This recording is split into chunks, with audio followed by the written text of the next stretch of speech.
Well, it was one of the really winking of the gods, I would say. It's only when it's coming to me, it's always exaggerated. Like the first project out of Iran, it's not like a small thing. It needs to be with Ridley Scott and Russell Crowe and Leonardo DiCaprio. It's like always like exaggerated. And of course that project... Just getting tossed right into the deep end. Yeah, exactly. Just go for it. And of course, that project really divided my life into two because it led to my exile. It's like it was more than only a movie.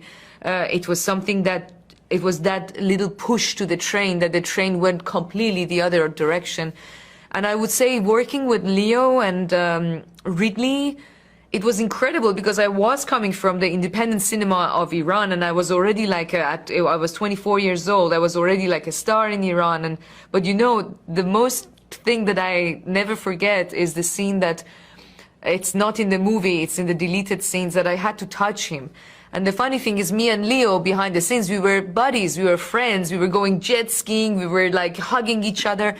But the funny thing is, in front of the camera, I couldn't touch him. I was so stuck and I was so conditioned because I was coming from Iran that you don't touch anybody in front of the camera.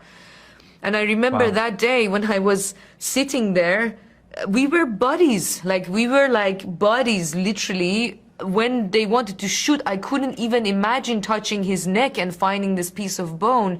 So they had to stop for half an hour. Ridley came, and then Leo really said, okay, it's okay. Just put your hand behind my neck. Now go lower down.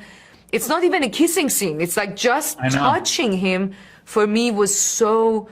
not possible. So I would say he taught me how to touch a man in front of the camera. It was something that, him and Ridley, they made me comfortable to be able to do that. And of course, one thing that also I learned a lot from Ridley was always saying that you need to do comedies because that is your ace. You need to be in comedies. And because he was finding me quite funny. And the fact that he brought a lot of humor into that tragedy and drama that I was bringing, because I was always tapping into the ocean of drama where he wanted my clown and he was thinking that the clown is the good thing in me.